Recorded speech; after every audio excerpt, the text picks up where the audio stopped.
Ici, la voix de l'Amérique.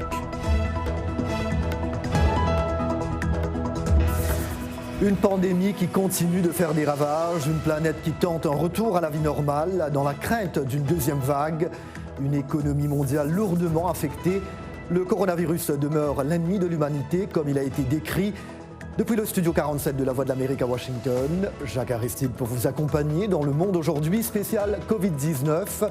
VOA Afrique vous propose un nouveau forum citoyen virtuel consacré à la crise sanitaire à l'heure du déconfinement graduel entamé dans de nombreux pays, y compris en Afrique. Nos invités vont répondre à vos questions.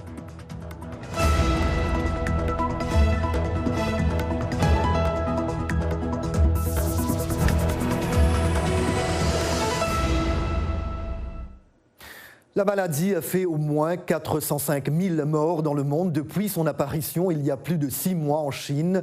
Plus de 7 millions de cas d'infection ont été répertoriés dans 196 pays et territoires. Après la partie orientale de l'Asie, l'Europe est devenue l'épicentre de la pandémie qui s'est déplacée sur le continent américain. Les États-Unis, le Royaume-Uni et le Brésil sont dans l'ordre les 3 pays les plus endeuillés au monde. La réouverture est en marche dans de nombreux pays, y compris sur le continent africain, malgré l'alarme de l'Organisation mondiale de la santé contre une aggravation de la situation mondiale. En Afrique, au moins 5500 décès ont été enregistrés, tandis que le nombre de cas de contamination approchait les 200 000. La barre du millier de morts a déjà été franchie en Afrique du Sud, le pays d'Afrique subsaharienne le plus touché par le virus. La Commission économique des Nations Unies pour l'Afrique étudie un plan de sortie de crise pour le continent afin de limiter les dégâts socio-économiques dans une région du globe où la pauvreté et l'insécurité alimentaire inquiètent. Dans plusieurs pays africains, les écoles, restaurants et autres entreprises fermées depuis des semaines rouvrent progressivement. Faisons le point de la situation avec Mohamedou Oumfa. L'Afrique reste le continent le moins touché par la pandémie avec un peu plus de 200 000 cas confirmés de nouveau coronavirus et 5 000 morts. Les pays les plus touchés sont l'Afrique du Sud et l'Égypte qui ont enregistré plus de 1000 morts chacun. Ils sont suivis du Nigeria, de l'Algérie, du Ghana, du Cameroun et du Maroc. Les pays qui ont testé et confirmé le moins de cas positifs sont le Lesotho, les Seychelles, la Gambie et la Namibie. Pour éviter une année blanche, plusieurs pays ont décidé de rouvrir leurs écoles. C'est le cas de l'Afrique du Sud qui a franchi le pas cette semaine après plus de 9 semaines de congés forcés. Cependant, la reprise sera progressive puisque seuls les élèves des 7e et 12e années ont repris le chemin des classes. Dans la plupart des pays, les frontières aériennes restent fermées aux vols internationaux à l'exception des vols cargo et de rapatriement de leurs ressortissants. Des exceptions cependant, au Cameroun, les vols commerciaux sont maintenant autorisés mais assortis de quelques conditions. Les tests de passagers dès leur arrivée, la prise en charge des cas positifs et un confinement de 14 jours recommandé aux personnes négatives. De telles mesures sont critiquées. D'ailleurs, les stratégies de lutte contre le Covid-19 suscitent des débats parfois houleux un peu partout sur le continent. En RDC, le prix Nobel Denis Mukwege a démissionné de ses fonctions au sein d'instances de lutte contre la propagation du nouveau coronavirus dans la province du Sud Kivu. Il dénonce des insuffisances dans la lutte, un relâchement des mesures de prévention, la porosité des frontières, l'absence des tests disponibles dans sa province et le temps anormalement long pour avoir les résultats des tests. Pour sa part, l'OMS met en garde contre tout relâchement, un avertissement qui arrive au moment où des manifestations de masse contre les violences policières ont eu lieu au Ghana, en Afrique du Sud et au Kenya. Et maintenant, j'ai le plaisir d'accueillir nos invités qui nous rejoignent via Skype. Dr Dorothée Kindé-Gazzard, ancienne ministre de la Santé du Bénin, chef des laboratoires de microbiologie et d'hématologie du Centre national hospitalier et universitaire de Cotonou, également présidente de la Société africaine de parasitologie. Dr Michel Yao, chargé de la gestion d'urgence au bureau régional Afrique de l'OMS à Brazzaville, en République du Congo. Et Amadou Cissé, économiste basé dans la région de Washington aux États-Unis. Je voudrais démarrer par un tour de table général pour faire le point sur la situation depuis que cette pandémie bouleverse la planète. Docteur Dorothée Kindegazar, je commence par vous. Covid-19, où en est-on aujourd'hui dans le monde, particulièrement en Afrique, avec une idée de ce qui se passe chez vous au Bénin, par exemple? Mais je dirais tout simplement que l'hécatombe annoncée n'a pas eu lieu en Afrique et n'aura pas lieu. Nous sommes en train d'avoisiner les 5000 morts en Afrique et ce n'était pas du tout prévu par les experts de la science et des épidémies. Mais compte tenu de notre système sanitaire, on s'attendait à voir beaucoup plus de dégâts dans nos pays. Amadou Cissé, c'est une pandémie aux répercussions multiples et évidemment elle n'épargne pas l'économie de toute la planète. Quel est son impact, mais aussi celui du confinement sur le continent africain du point de vue économique? Du point de vue économique, bonjour Jacques, bonjour aux invités, bonjour à tous les téléspectateurs et auditeurs. Voilà, tout de suite, les conséquences économiques du Covid-19 sur l'Afrique. C'est d'abord un choc sur les systèmes sanitaires parce que les systèmes sanitaires sont aussi éminemment économiques. Et quand les gens sont malades, quand les gens meurent, c'est des actifs économiques qui sont soustraits de la production, de l'activité économique. Il y a aussi un impact sur le plan économique au sens général. C'est que le commerce avec la Chine, quand il baisse, le commerce et les investissements venant de Chine, quand ça baisse, les États africains s'en ressentent.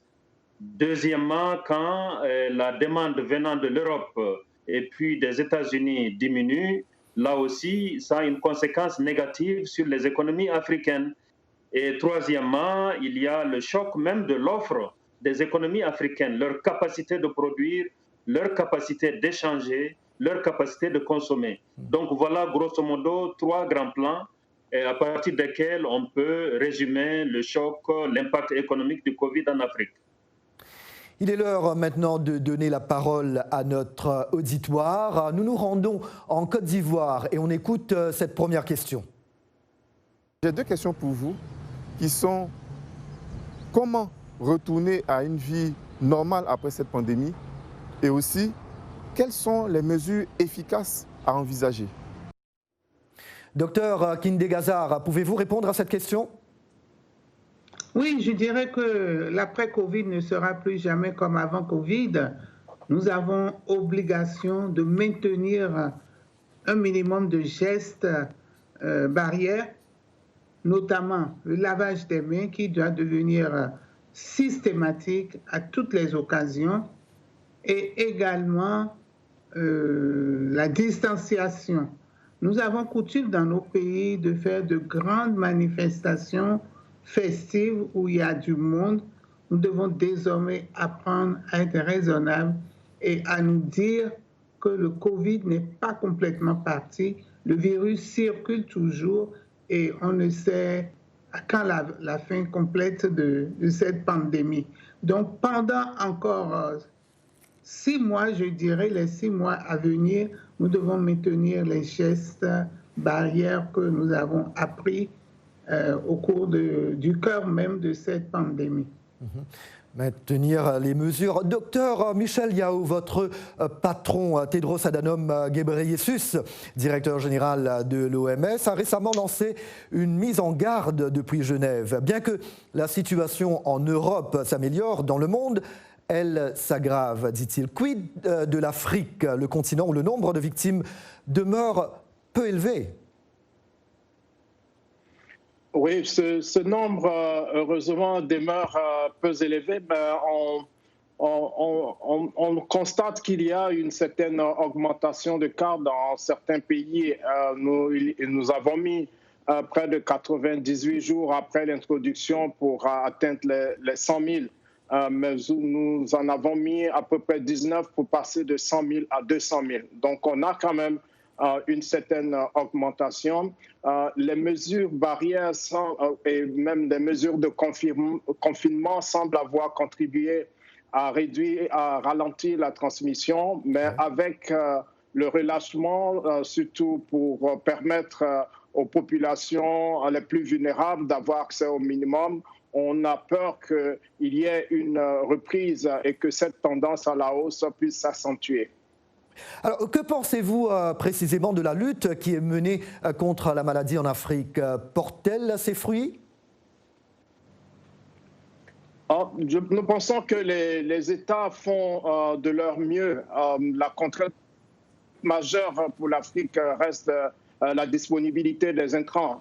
Le premier intrant étant les réactifs de laboratoire, tout ce qui est nécessaire pour augmenter la capacité de test pour avoir un profil exact de la propagation de la maladie, surtout en dehors des grandes villes. Il y a aussi des équipements de protection. Nous déplorons plus de 5000 personnels médicaux déjà contaminés. Et donc, les pays font de leur mieux, oui, mais l'accès aux intrants reste une limite. Et puis, la décentralisation de cette réponse, on parlait tout à l'heure du fait que le Covid devrait peut-être résister un peu plus longtemps. Et il faut savoir aussi continuer les autres services tout en mettant les mesures de contrôle du Covid.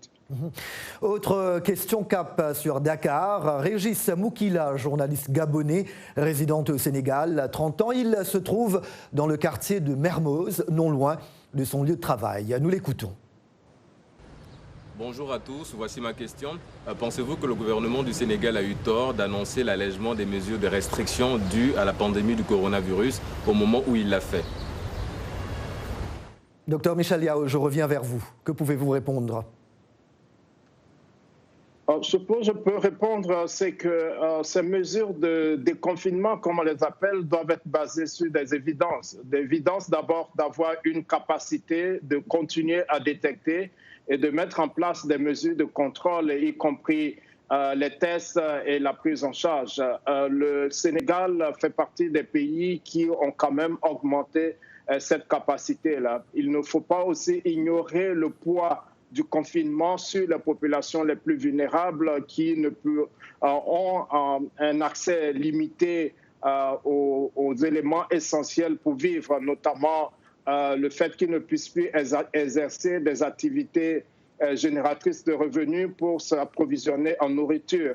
Et donc, il faut en fait tenir compte de tous ces aspects-là pour prendre des mesures de santé publique qui soient applicables et sans entraîner d'autres impacts, notamment l'impact sur le fait d'augmenter l'insécurité alimentaire et de ce fait provoquer aussi d'autres problèmes de santé. Docteur Dorothée Kindé-Gazard, que faut-il faire pour éviter l'échec lors du déconfinement? Je dirais, comme les autres, mes prédécesseurs, qu'il faille rapidement décentraliser le diagnostic pour avoir un vrai visage du virus dans nos différents pays, comment le virus circule au niveau communautaire. Ça, c'est la première chose, décentraliser le diagnostic. La deuxième chose, je suggère qu'il y ait une implication réelle des communautés à la base. Parce qu'aujourd'hui, les directives viennent des capitales, des grandes villes. Mais les communautés elles-mêmes ne se sentent pas réellement impliquées, ce qui fait qu'il y aura forcément un relâchement de la mise en œuvre des gestes barrières. Nous avons des ONG, nous avons des gens qui ont l'habitude de s'occuper des enfants. Nous avons beaucoup de partenaires au niveau communautaire. Je pense qu'il faut les impliquer dans cette lutte, surtout au cours de cette période de déconfinement, pour qu'on n'assiste pas à des flambées. Mais je voudrais dire également que un de mes prédécesseurs a eu à dire qu'il y a une augmentation des cas par rapport à il y a 3 mois. C'est l'évolution normale de toutes les virus. Oui. Il y a toujours une phase ascendante, puis progressivement, on assiste à une phase descendante. L'épidémie commence progressivement par disparaître. Donc, ce n'est pas étonnant qu'on ait apparemment, je dirais bien apparemment, cette augmentation au cours de ces 3 mois du nombre de cas que nous avons en Afrique. Amadou Cissé, on vient de l'entendre, l'assouplissement des restrictions est à l'ordre du jour à travers le monde, avec l'objectif de faire repartir des économies durement éprouvées, évidemment. En Afrique, confrontés au mouvement de colère, les gouvernements continuent d'alléger les mesures prises en mars dernier contre la maladie Covid-19. Mais en même temps, faut-il craindre laisser-aller, d'après vous, Amadou Cissé ? Il faut craindre un laisser-aller, mais il faut surtout voir ça comme une opportunité. Le retour à la normale est vraiment une opportunité parce que ces économies-là sont des économies ouvertes dans lesquelles l'activité économique est basée sur des échanges très intenses et sur des échanges portant sur l'extérieur de la maison. Donc, le déconfinement, disons, va favoriser la reprise économique. Je dois dire très rapidement que quand on déconfine, il faut surtout s'assurer qu'on renforce les capacités des États à tester, à protéger, à traiter, à soigner ceux qui sont malades et aussi à renforcer les capacités de l'État qui déconfine à favoriser une reprise beaucoup plus heureuse et beaucoup plus, disons, je dois dire, soignée des activités économiques. Oui, alors Amadou Cissé, très rapidement, si vous pouvez, le danger d'une sortie ratée signifie-t-il une deuxième vague épidémique et l'obligation de revenir à des mesures encore une fois extrêmement lourdes économiquement et socialement, d'après vous ? Bon, d'après moi, le déconfinement est la phase normale à ce niveau-là parce qu'on ne peut pas maintenir les populations, disons, sous couvre-feu, éloignées de leurs activités. Donc moi, je dis très clairement que le déconfinement, bienvenu, parce que c'est là l'ordre normal des choses. Oui, il comporte des dangers, c'est que les contaminations se renouvellent. Mais si on informe suffisamment et si on dit suffisamment aux gens l'importance disons, de l'hygiène publique. Et ça, c'est quelque chose que les populations ont déjà, de par leurs propres habitudes, que ce soit habitudes religieuses et autres. Par exemple, beaucoup de pays en Afrique de l'Ouest sont en majorité musulmanes, où il y a aussi des communautés chrétiennes, où la base même du culte, c'est l'hygiène. Donc, en sensibilisant les gens à systématiser leurs pratiques d'hygiène, ça va considérablement diminuer les possibilités d'infection. L'autre point sur lequel j'insiste vraiment, c'est le renforcement des capacités étatiques, aussi bien au niveau des infrastructures, par exemple les infrastructures de fourniture d'eau, de fourniture d'électricité, disons d'ouverture des routes. Ce sont des facteurs très, très importants dans la maintenance de la santé publique. Et maintenant, direction Lomé, au Togo. Je tends le micro à Edwige Apedo, directrice de Radio Djena, 29 ans. Elle habite à Lomé. Après plusieurs semaines passées à la maison, c'est l'heure de la reprise des cours pour les enfants. Comment se fera donc cette reprise? Quel accompagnement pour les enfants pour une meilleure reprise? Et comment les préparer pour cette reprise? Docteur Yao. Il s'agit alors de s'assurer qu'on ait une nouvelle façon de faire. Et la principale façon, c'est dans le cadre du Covid, ce sont les mesures de distanciation physique et les mesures barrières, notamment les mesures d'hygiène. Et dans le cadre de l'école, je pense que l'enjeu principal, c'est de s'assurer qu'on n'accueille pas au sein de l'école une personne contaminée et que les enfants qui sont arrivés sans Covid repartent à la maison contaminés. Et donc, il faut s'assurer qu'on ait peut-être un mécanisme de dépistage de l'un des symptômes qui se voient souvent, notamment la fièvre, mais maintenir surtout ces mesures barrières et si nécessaire dans ce contexte-là, c'est voir comment est-ce qu'on peut protéger davantage les moyens permettant, notamment peut-être l'utilisation de masques, si on est dans un contexte de contamination communautaire accentuée. Et dans ce contexte-là, si on devrait ouvrir l'école, peut-être que cette mesure additionnelle serait nécessaire. Donc, mesure de barrière et aussi de distanciation physique ainsi que des précautions pour pouvoir détecter un éventuel cas au sein de l'école et puis bien sûr continuer la sensibilisation. Alors au Bénin, les enfants ont repris le chemin de l'école il y a un mois déjà, depuis le 11 mai dernier. Docteur Dorothée Kindé-Gazard, comment cela a-t-il pu être possible chez vous au Bénin? D'abord, avant le déconfinement, je voudrais préciser que nous n'avons pas fait un confinement total au Bénin. Nous avons mis en place ce que nous avons mis en place autour des grandes villes, ce que nous avons appelé un cordon sanitaire. Donc, on pouvait circuler uniquement à l'intérieur de ce cordon sanitaire. Deuxième chose, avant la levée des mesures, tous les enseignants ont été invités à faire un test de dépistage, ce qui a permis de détecter parmi les enseignants des Covid positifs. Nous pensons que ce faisant, nous protégeons les enfants qui vont reprendre l'école. Et il faut reconnaître aussi qu'on n'a pas ouvert complètement l'école. Au niveau de l'école primaire, par exemple, c'est essentiellement les enfants de la 6e année qui ont un examen à passer avant de se retrouver au secondaire. Donc, de la maternelle à la 6e année, les enfants sont restés à la maison. Donc, on essaye de gérer cette reprise des activités. Mais sur le plan sanitaire, je voudrais préciser qu'il est important de faire ce déconfinement parce qu'il faut que les populations rencontrent le virus pour pouvoir développer des anticorps. Si nous continuons de confiner les populations, on ne va jamais développer notre immunité vis-à-vis de ce virus-là, qui est un nouveau virus qui n'a pas circulé. Donc, les hommes n'ont pas eu le temps ou la possibilité de développer des anticorps. Donc, il faut faire ce déconfinement-là progressivement en maintenant les gestes barrières, comme nous l'avons dit tantôt.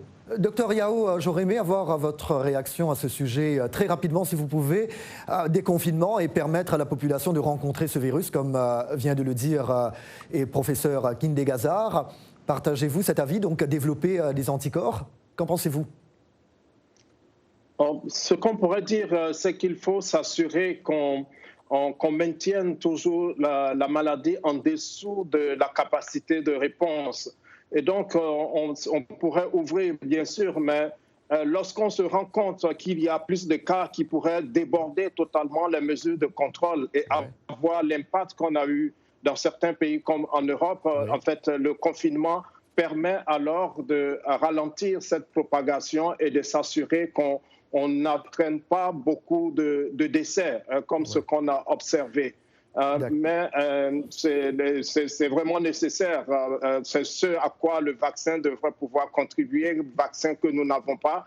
Et donc, les populations, en se rencontrant, pourraient développer l'immunité. Absolument. Et on reviendra là-dessus tout à l'heure. On reviendra là-dessus tout à l'heure, docteur Yao. Alors, également avec nous, professeur Axel Coblan-Avoni de l'Université de Cocody, enseignant-chercheur, promoteur d'un laboratoire de phytomédicaments en Côte d'Ivoire. Il nous rejoint d'Abidjan. On parlait du retour à l'école tout à l'heure, professeur. Alors, au Sénégal, on l'a vu, le retour à l'école a été reporté à la dernière minute. Le gouvernement invoque la découverte de la contamination d'enseignants en Casamance. D'autres pays commencent à procéder à la réouverture des établissements. On l'a vu, parfois au grand mécontentement des parents d'élèves et des enseignants. Coblan-Avoni, vous-même, vous enseignez à l'université. Donc, que doivent faire les gouvernements africains pour assurer une reprise en toute sécurité? Bien, alors, ici en Côte d'Ivoire, les gouvernants ont pris des mesures, comme dans tous les autres pays. Comme vous savez, nous avons connu le confinement et ensuite le déconfinement maintenant. Donc, il faudrait surtout qu'on veille à ce que ceux qui vont à l'école, ceux qui vont à l'université, du primaire jusqu'à l'université, donc les enseignants et tous ceux qui sont tous les partenaires du système, que comme dans les autres pays, qu'on puisse trouver un mécanisme qui permette de sécuriser et les enseignants et les apprenants. C'est-à-dire que développer une plus grande capacité de tests tant au niveau des enseignants qu'au niveau des étudiants, pour empêcher que des contaminés ne viennent dans les écoles. Et ça, c'est possible. Ça, c'est au niveau de la capacité que les États, j'espère que nos dirigeants ont trouvé ces mesures-là, augmenter donc le nombre de leur capacité à tester. Et là, on devrait plutôt revenir à ce qui se faisait traditionnellement dans nos sociétés. Ce n'est pas la première fois que nous sommes confrontés à des épidémies virales. Ce sont des choses que nous connaissions traditionnellement. Il y avait la variole, le varicelle, la rougeole. Donc, traditionnellement, quand il y a une épidémie, on isole les malades. Il y a un endroit, il y a un bois sacré où on isolait les malades. Bon, ici, aujourd'hui, on a confiné tout le monde sans avoir résolu le problème. Donc, c'est en développant la capacité, en revenant à notre culture d'origine, en fonctionnant de cette façon-là, en testant le maximum et en isolant les malades, les personnes contaminées, qu'on pourrait trouver une sécurité pour tout le monde. Absolument. Alors, et maintenant, une question qui nous vient d'Afrique du Sud.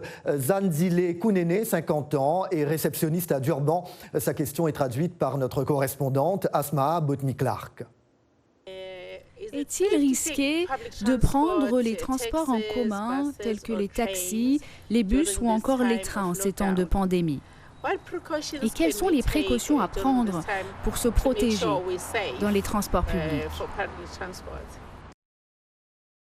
Voilà une question très intéressante, docteur Yao, le transport public.